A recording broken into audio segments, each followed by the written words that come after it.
Welcome everybody to what is now the third Xbox Players SA Unplugged podcast. Joining me today, as always, is CptnKirk and GlennZA. How are you guys? What up, H? What up, Glenn? Great to be back and chatting gaming with you, gentlemen. I'm very much looking forward to today. Awesome, let's do it. I could just hear in Herman's voice. He's like, sounds so surprised we're back for a third edition. Like, we're really getting some consistency going. Well done, guys. Good. Great. It's great to have you guys back on board. Just for the viewers, just to give them a breakdown of what the podcast consists, is we have a couple of news topics that happened during the past 2 weeks. We'll cover that, have a little discussion. Then after that, we'll have a couple of fun features where the viewers can actually interact with the stream. And then, as per regular segments, we'll be discussing Game Pass games. And then what is now a new addition to the regular segments is Xbox Playdates ZA playlists, where we will guide you guys through what is coming up, where you can join. You know, is this a game that you would like to join? And then would help us with that info there. First of all, guys, I would just like to say what a massive achievement for us to get to, this far, to get to the third podcast. It's an absolute pleasure having you legends on board. Speaking of a segue, Legends, Pirate Legends, Sea of Thieves has officially reached the milestone of 1 million Pirate Legends. Glenn, I know you're an avid Sea of Thieves player. Any insight from your side on how big a milestone this is? Firstly, Ranman, let me just congratulate you on what a segue, what a way to go from the introduction and the greeting into the legends with the Sea of Thieves Pirate Legends. Well done. I don't know if you planned that or it was scripted, but yeah, that touche to you, man. Very cool. Thanks.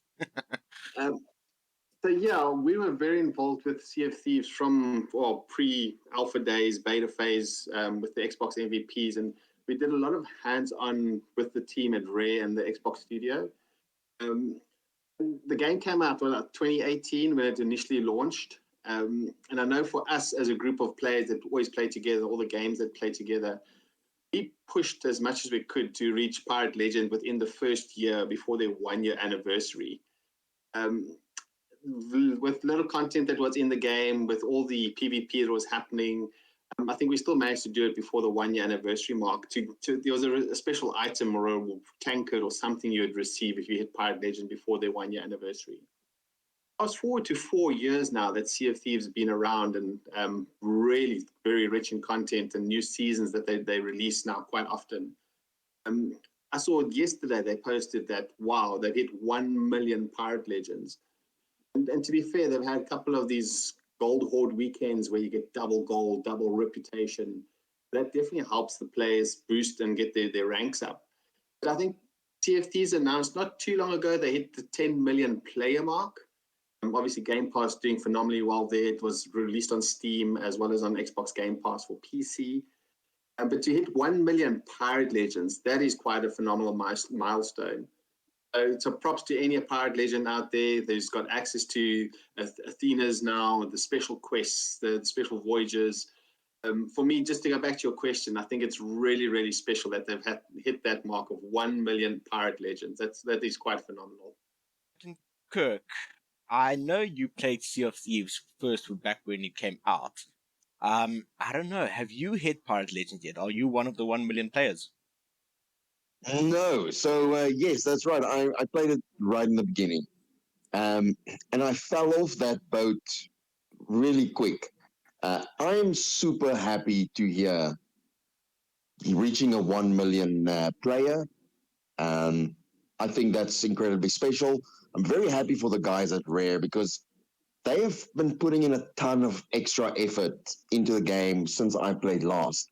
And I have a lot of friends actually who will tell me that, oh yeah, they were playing Sea of Thieves. And also PC base. PC players that I hear, they are on Sea of Thieves. I'm really happy for everyone. It's a great achievement. I think what I like about Sea of Thieves is that when it came out, there was this feeling of it was catching to a very niche market.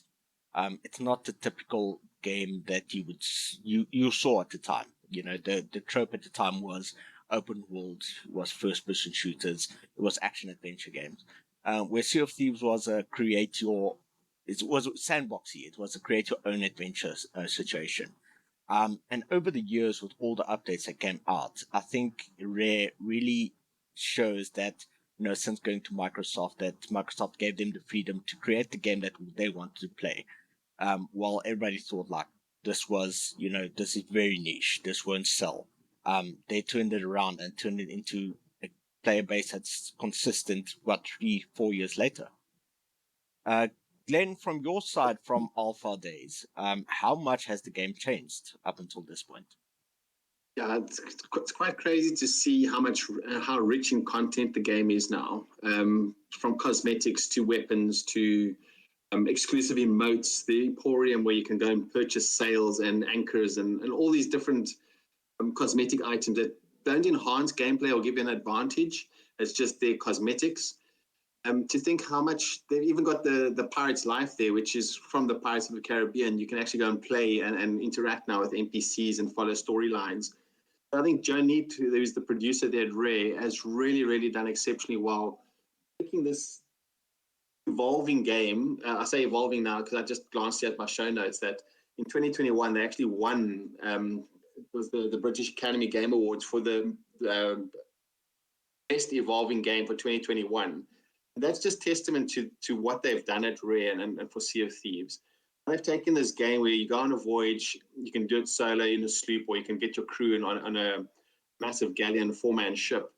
So they've really, really done exceptionally well that the players keep coming back. There's new content, there's updated seasons now.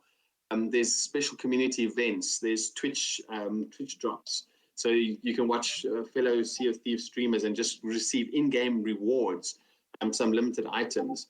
So from initial alpha stage where it was just get in and sail, we didn't even have much enemies, or it was just the skeletons that we were fighting, and at the time that was still being balanced. Where you've got this world now of rich NPCs, story-driven, character-driven, and it just keeps bringing you back for more and more. Myself, we used to do Sea of Thieves Sundays. We had server Sundays where 2 o'clock everyone would get in. We'd have 6 ships on one set server, and off we go. There was no PvPing, and everyone was just looting and earning all the gold. So there was a big community locally too, and I think that's where a lot of players got to meet fellow Sea of Thieves pirates. And I think today there's still quite a few people still playing. Yeah, I think since launching on Steam, it just helped, the player base grow from there. It just shows that, opening up your game to more players just helps the game grow to, the vision that the developers had for the game in the first place. Then on to Call of Duty Vanguard, who also decided they'd open up their game to a bigger player base. They went free to play last week, up until the 13th of April. I don't know if you guys tried it out at all. I've played a little yesterday. Kirk, have you been able to put some time into Vanguard? So I played it. I played the beta, and yeah, it's not my jam. I don't really at all play the first person shooter PvP, although I'm starting to get into it more and more, but nowhere near the COD Vanguard scene. And I tried it, but the game was there's something very specific that those games cater to, and I just think I don't hit that mark as hard as I maybe would want to. So no, I tried it on beta and never again.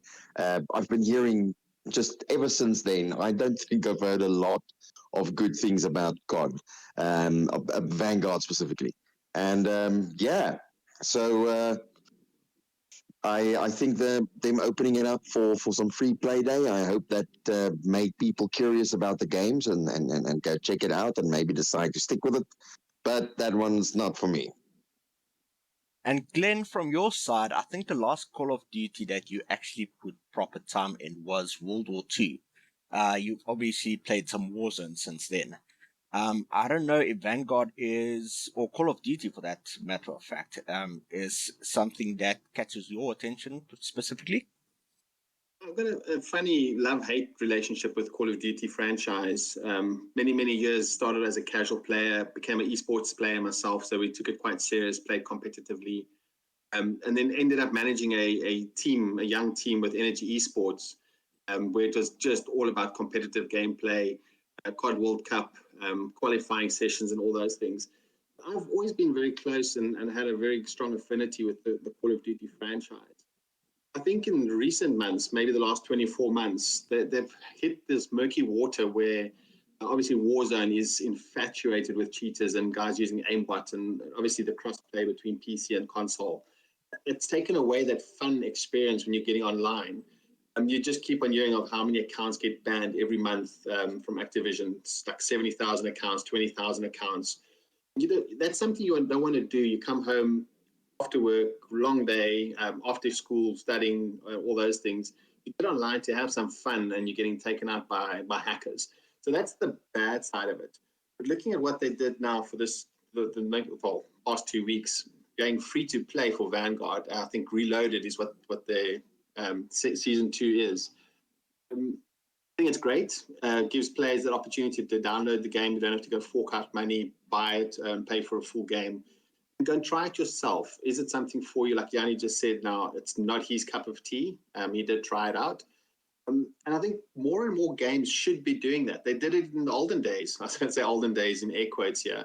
But you used to get a trial. You used to get a demo that you could play. I think what EA Play does very well, they give you a 10-hour trial. So you can go play the game for yourself. You don't have to read someone else's review. You don't have to watch a YouTube video. You get hands-on with the game in your own hands.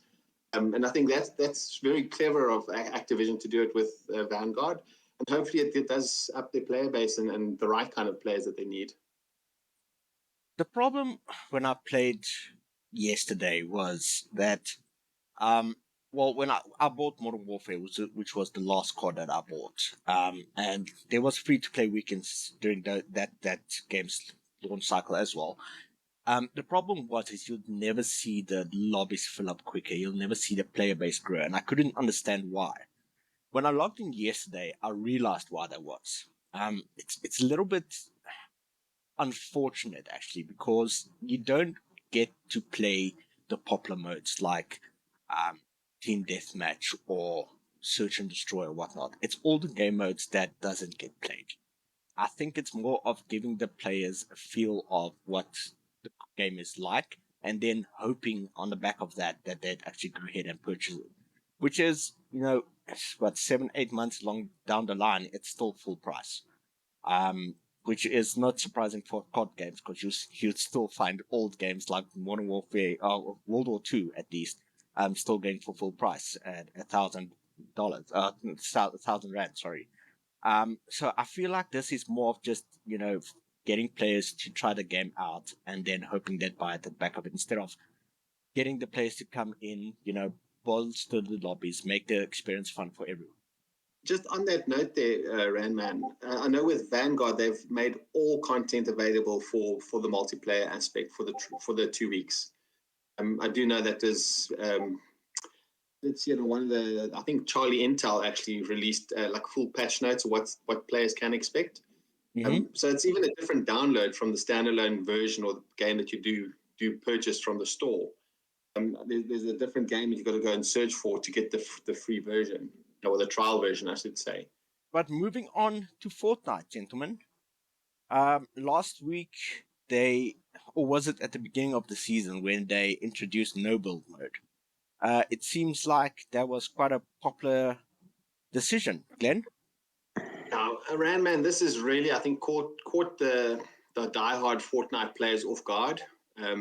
Obviously, I think it was the Chapter 3, Season 2, where we're at the moment with Fortnite. I think that's where it is.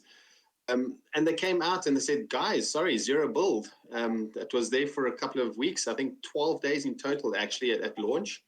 And said, yeah, taking away all ability to build. You can now vault and sprint. Just change a bit of mechanics, and you have an overcharged shield for a little bit more extra protection.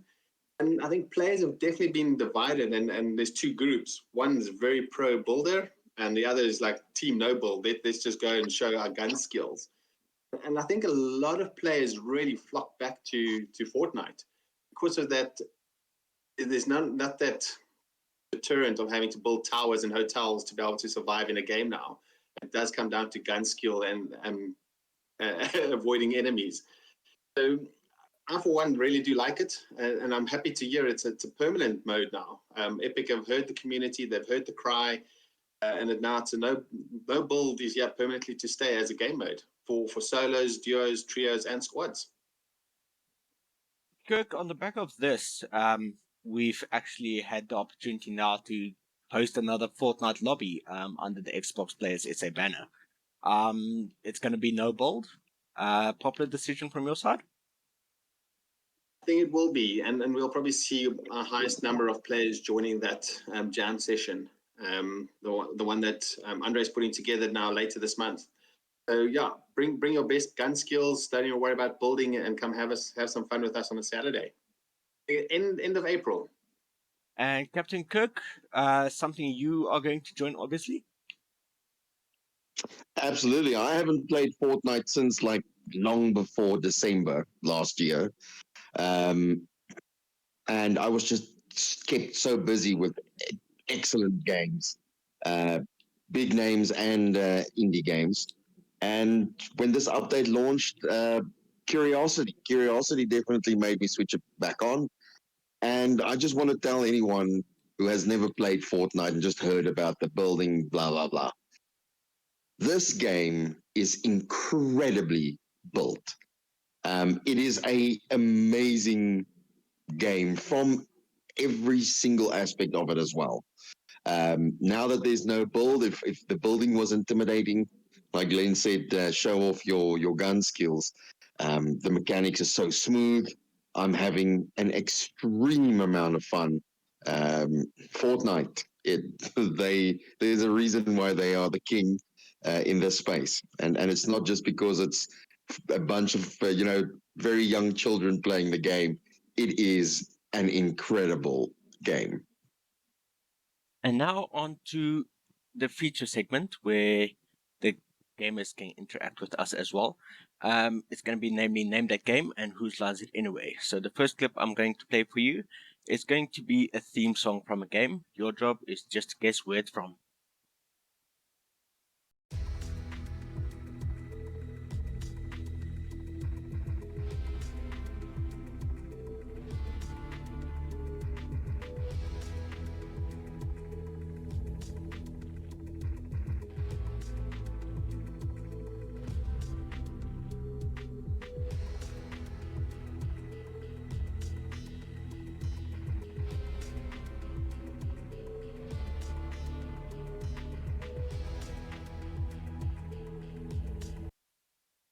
That's it. Do you know what game it is? Get your answers in the comments. Next up, Whose Lies It Anyway? Same rules. Guess what it is.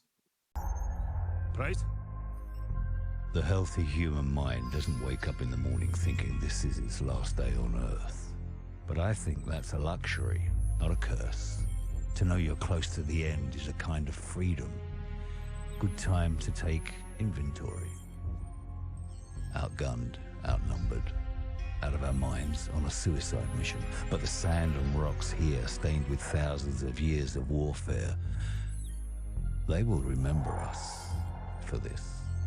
Because out of all our vast array of nightmares, this is the one we choose for ourselves. We go forward like a breath exhaled from the earth, with vigor in our hearts and one goal in sight.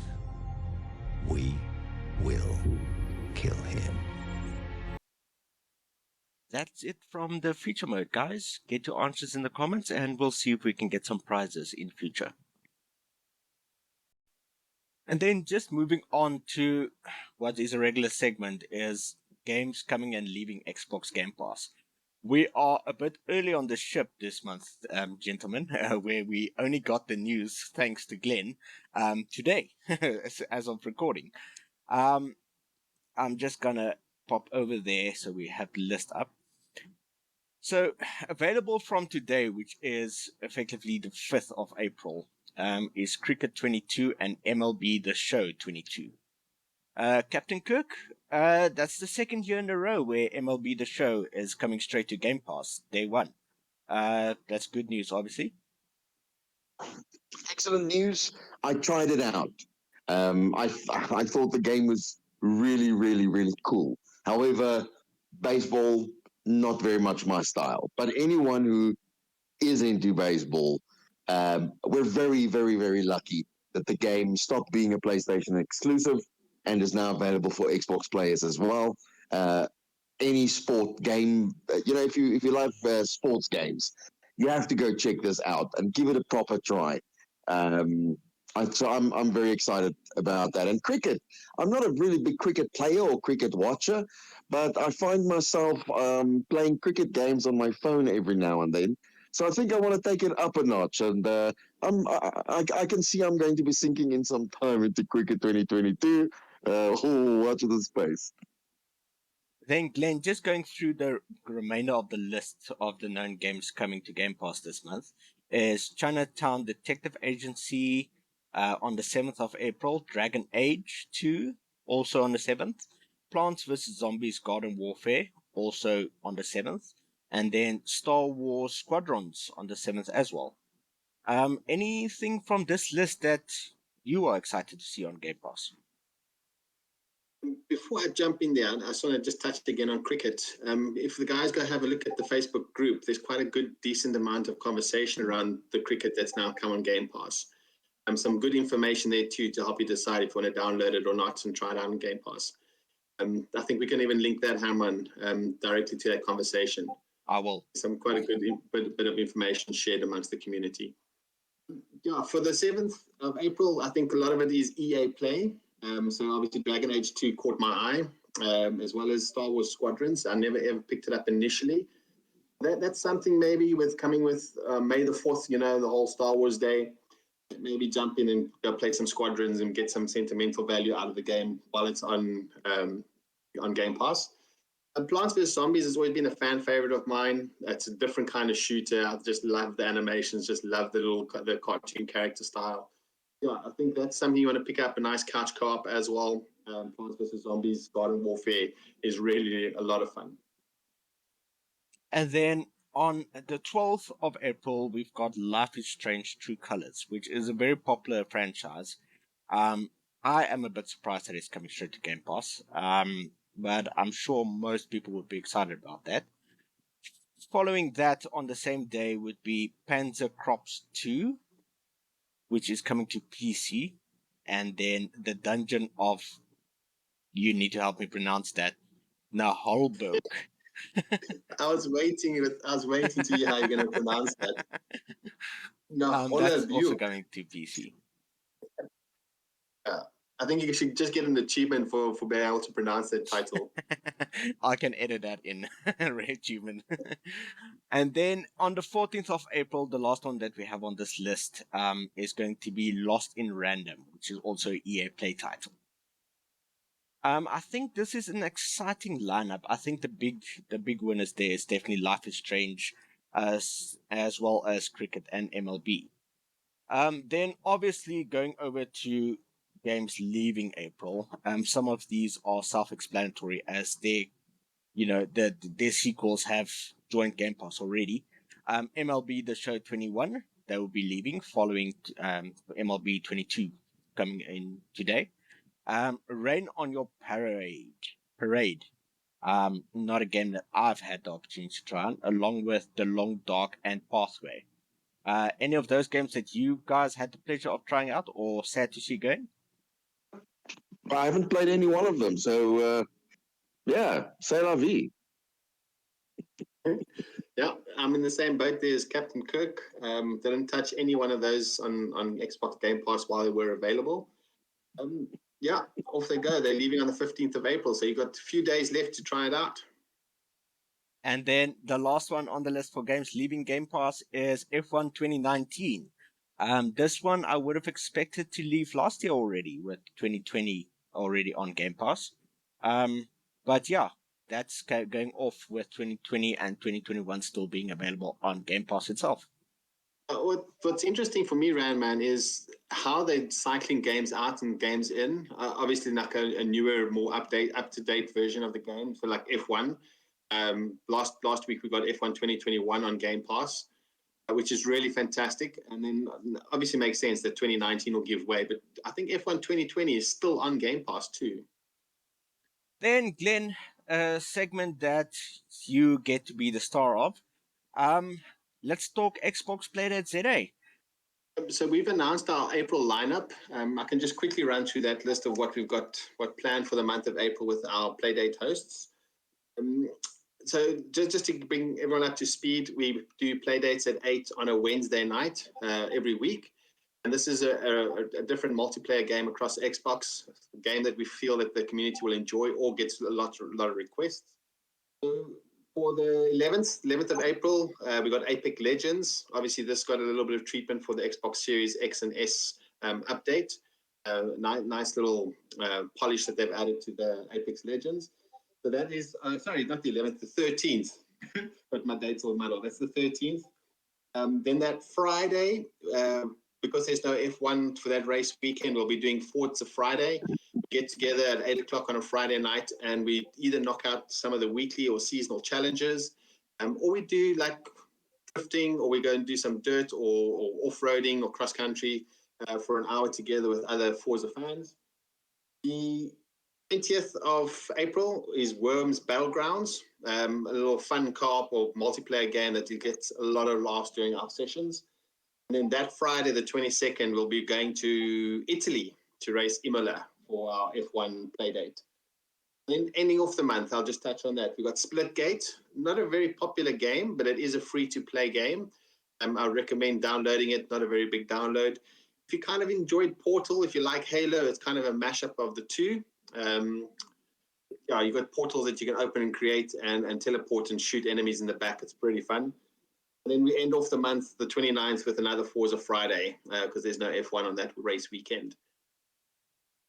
Fantastic. This should be the last month where I won't be able to join regularly, but from next month, let's see. Anything can happen. Then on to what you guys are busy with. Glenn, I'm sure we can still just copy-paste whatever game you were playing the past 2 weeks.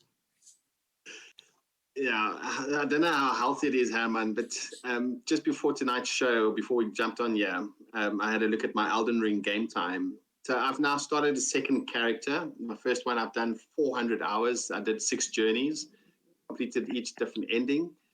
And then this weekend, I jumped onto a second character. My first one being an astrologer with magic and sorcery.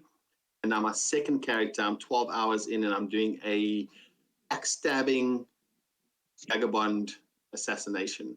So I'm 12 hours in there. So that's the only thing I've been playing besides Playdates and the Forza Fridays and F1. If you look at me online, you'll see me playing Elden Ring in the lands between. Kirk, from your side, you said you were playing Elden Ring last time we spoke. Surely you're Elden Lord by now? No, I'm not. I did not get as much time into Elden Ring as I want the weekend because we were playing Fortnite most of the time. It's a fun game to play with others, but I have started. I'm much further along now than originally was. But damn it, I'm not getting the hours in that I really want to. Just remember, CptnKirk, that in order to get your horse, you have to beat the tree sentinel in the start, eh? So just shout if you need help. Thanks, H. I'll definitely give a shout out. Yes, help would be wonderful. And then, gentlemen, just to close off, I don't know if there's anything from your side. I think it's an achievement to get us here for 3 consecutive episodes. Kirk, from your side? Adam, that's it. I'm just happy that we're here. The gaming news is a little bit light. Unfortunately, it was only today that I got onto the whole thing. But there's a lot of movement happening over at State of Decay 3 development. It seems like there's a lot of unrest at the moment. Kotaku came out with an article on that. I need to go dig in there, find out what's happening, because I even heard something very quickly, like when they showed State of Decay 3 at E3, at that time, the rest of the company didn't even know that there was going to be a zombie deer in it. So they showed State of Decay 3 as a teaser, but that's without the rest of the company knowing that exactly even what this game is going to be like. But unfortunately, yeah, the details are very scarce. I'm just happy to have heard you gentlemen goo and gar over games as per usual. I'm excited for the next one, H. Ranman and Captain Kirk, thanks again for your time, gents. For everyone that's tuned in and listened to the show again, wow, number 3 under the belt. Yeah, very happy that we're getting them knocked out and can talk gaming with you guys. We should rather, besides talking, we should plan a Xbox players admin get together again. That'll be very good with the moderators. But to everyone that has tuned in and taken the time to listen to the show, thank you so much. Post your comments, let us know what you like, what you don't like, give us the feedback, and then how we can shape and mold the podcast for you, the community. Then lastly, from my side, I just want to let the viewers know to please get their answers in for Name That Game and Whose Line Is It Anyway. And stay tuned, because on the next episode, we've got a new addition to the show, which I'm sure is going to be quite popular and helpful. So, without further ado, this is RanmanZA, CptnKirk and GlennZA logging off. Thanks for listening.